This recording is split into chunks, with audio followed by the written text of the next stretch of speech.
Hey everybody. Today I'm going to go over time management with you all.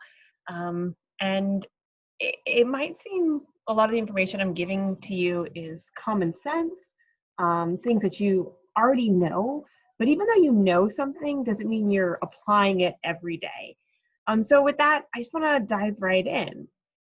So these are suggested numbers. These are what the experts tell us that we should be allotting for every single day, right? It's suggested by doctors that every person receives 8 hours of sleep a night. Do we get that? Not really. But for the sake of this conversation, let's use these numbers. So 8 hours of sleep a night. It's also suggested that for every 1 hour you are in class, you should devote 2 hours of out of class time studying or homework, all right?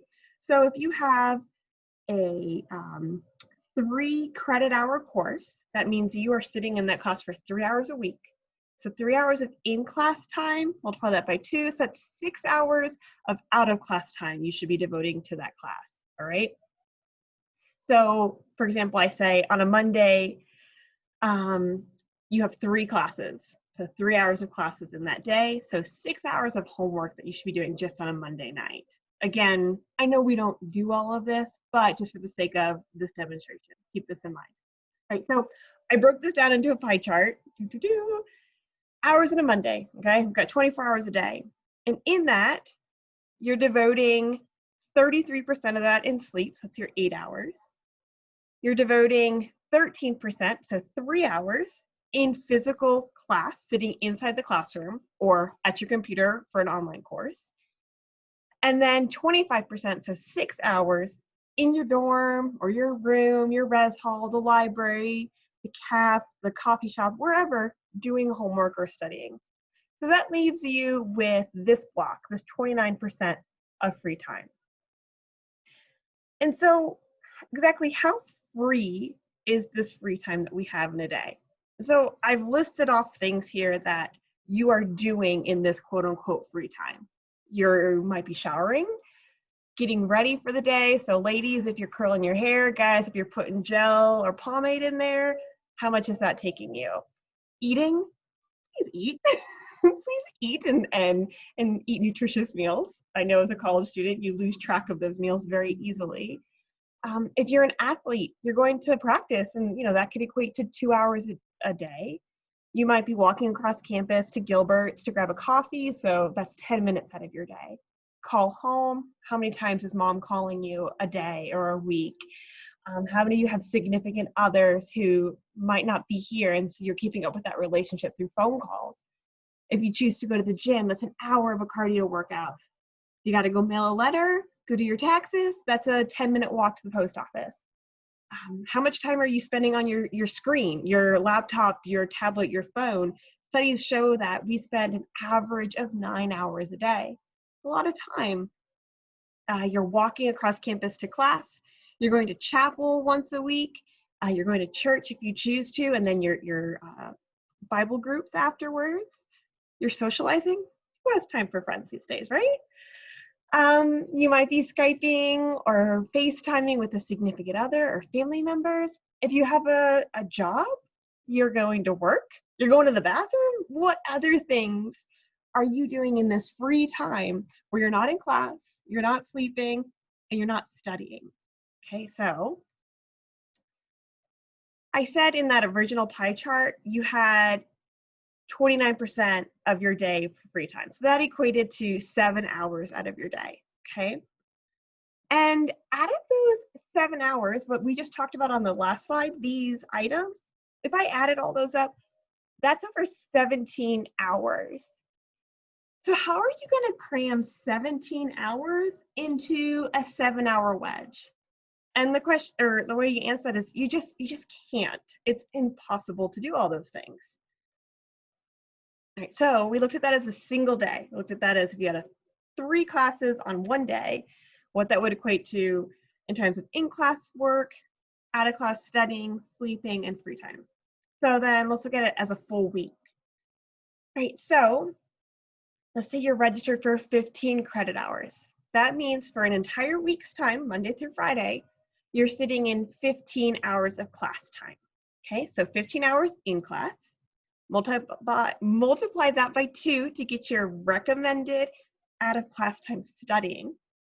That's 30 hours of homework, 8 hours of sleep a night. So multiply that by 7 days in a week. Sorry, I throw a lot of numbers at you. That's 56 hours of sleep. So for an entire week, that leaves you with 67 hours of free time. How are you going to divvy that up across your week? And so these are the points that I like to focus on when you're managing your time. Number 1, establish priorities. This is crucial. Why are you here? Is it to get a degree? I would hope so. And so your number 1 priority should always be class. Your priorities, your social sphere. Is it your family? What is it? So how many of you may have a significant other who's not physically here with you in Abilene or wherever you may live? They might be at school somewhere else. You need to figure out how much time that you will devote to that relationship, okay? How much you're going to devote to going to class, how much you're going to devote to a part-time job, how much you're going to devote to keeping up with your family back home. So a little anecdote was when I was an undergrad, way back in the day, one of my close friends, his girlfriend did not go to the same school we went to. So his priority was his classes and his relationship with her. And so Jake would bust his butt Monday through Friday, get everything done, stay ahead of all of his homework and all of his tasks. And as soon as he got out of class on Friday afternoon, he'd get in his car and he would drive 3 hours across the state to go visit his girlfriend. And then the weeks that he didn't drive out to see her, she drove out to see him. All right, so it was his priority to have that relationship. So he sacrificed social clubs, he sacrificed going out at night, he prioritized getting his work done to see her. So that worked out for him, but is that what you want? Establish your goals. Are you here to get a 4.0 semester, a 4.0 year? Heck yeah, do it. But if that's your goal, you need to set the boundaries to achieve that goal. That means you need to be sitting in the library those necessary hours to get your work done. Is your goal to start an intramural club sport? Okay, great. But how are you going to set about the time to do it? You know, if you need to submit paperwork to get your club started, you need to make sure you carve out time in your day to get to that office before the office closes. Okay. Number 3 in successful time management is knowing yourself. Are you a morning person? Are you a night person? This will shift your availability of doing things. If you hit your peak work time at 3 o'clock in the afternoon, and then you know you're going to be super productive until 1 o'clock in the morning, that's great. Know that about yourself, but also realize if you have an 8 a.m. class, you're going to struggle. So set yourself up for success. When you're building your schedules, create a schedule that is conducive to your learning environment and your learning abilities. And then by knowing that, you'll be able to, manage your time better because you're going to be in a better headspace. Sleep, eat, and be healthy, guys and ladies. As a college student, I remember how easy it was to skip meals, pulling all-nighters all the time, just hanging out with your friends. I get it. It's a different lifestyle when you're in college. But make sure you take care of yourself, take care of your bodies by eating, sleeping, and just being overall healthy. That will help you with your time management. If you're sick, you're going to fall behind. Be realistic, okay? And be flexible. Build in flexibility to your schedules. If your schedule only allows you 5 minutes in between classes with no break for lunch, you're going to be burnt out by the end of the day. Build in those buffers of time to allow you to walk to your class, to allow you to pick up a snack, go to the bathroom, don't kill your bladders. It's the simple things that make a big difference in your planning and in your time management. And then take the initiative in your planning. Like I said earlier, if you know what works for you, own it and use it to your advantage. Don't wait for your advisor to sign you up for an 8 a.m. class if you know an 8 a.m. class won't work for you. So set things into motion in a way that helps you. So questions to ask yourself as you manage your time are: 1, are you spending enough time to earn the grades you want to achieve? Ask yourself that seriously. If you get back an assignment or a test and it's a much lower grade than you were anticipating, reflect. You need to own that grade, because if you failed it, it's because you probably didn't put in the work and the effort that you needed to get that A you were hoping for, right? So be honest with yourself. Do you need to be spending more time studying in order to be successful? And if that's the case, what needs to give? There's only so much time in a day. And so if you need to be spending more hours of studying, what do you need to give up? Where do you need to set boundaries? All right. Does your work schedule allow you enough time to study? I know many of you probably have part-time jobs. When I was a student, I had 3 jobs working across my campus to help pay my bills.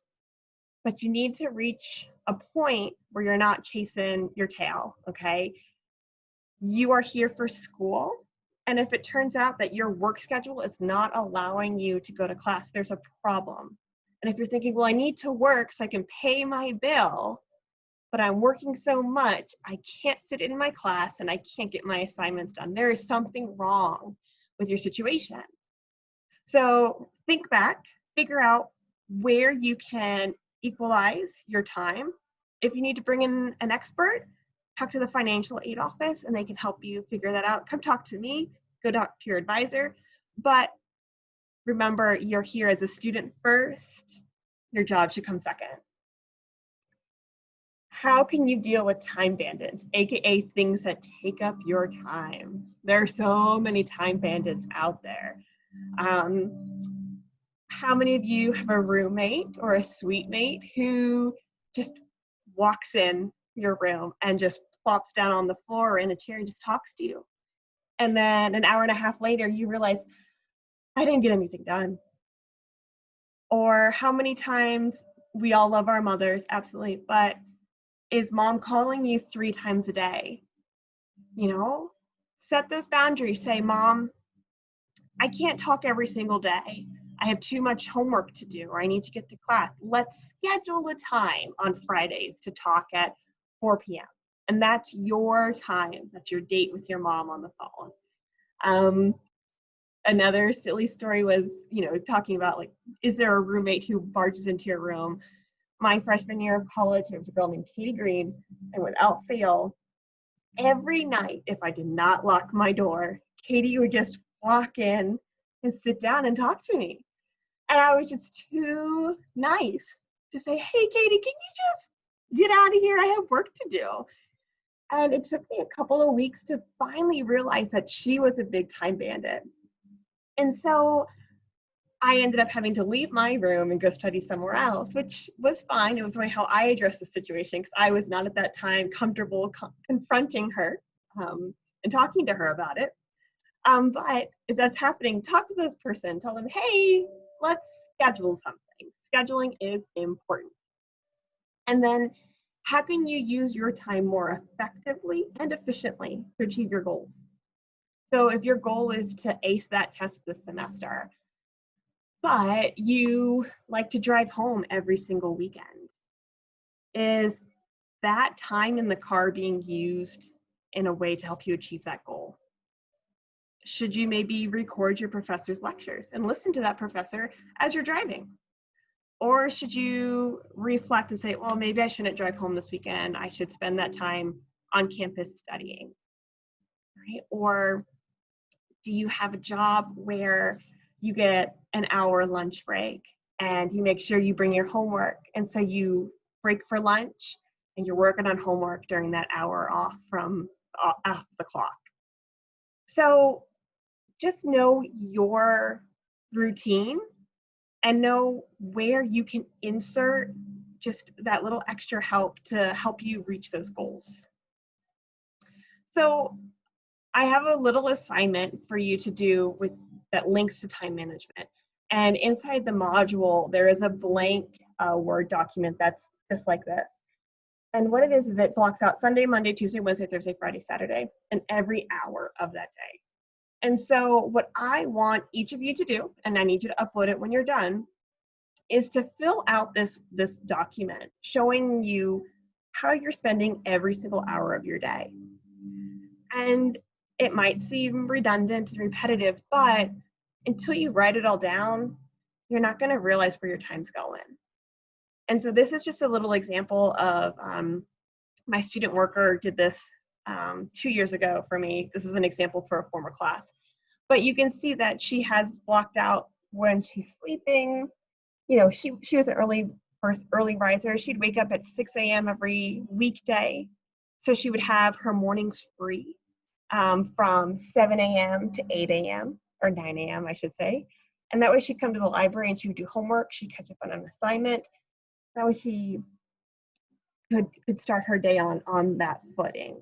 She had when she'd be at church, when she'd be at work, and when she'd be sleeping, when she'd be eating, when her free time was.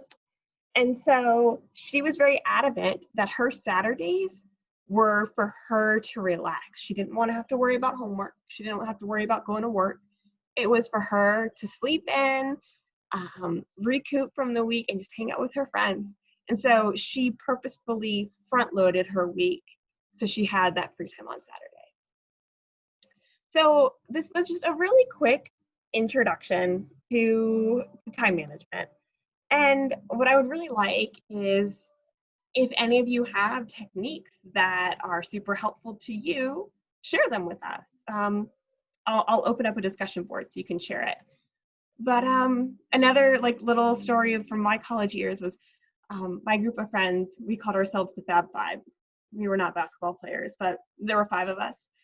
And it just reached a point as you become upperclassmen, how strenuous your class schedule is. And we all worked multiple jobs. And, one person was in theater, one person was in intramural sports and was really big into that. And our schedules are really hard to link up. And I am not exaggerating the story at all.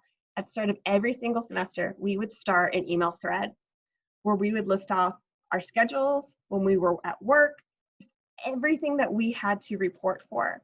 And then we could figure out when we were all available so we could eat our meals together.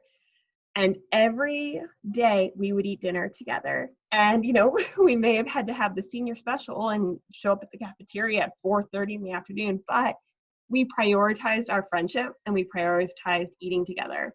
And so that wouldn't have happened if we all didn't manage our time and just be aware of where our time was going. I hope this helped. If you have any questions or comments, like I said, share. And that is it on my end. But hopefully, like I said, this helps. And if you need to ask any questions, just let me know. Thanks, guys.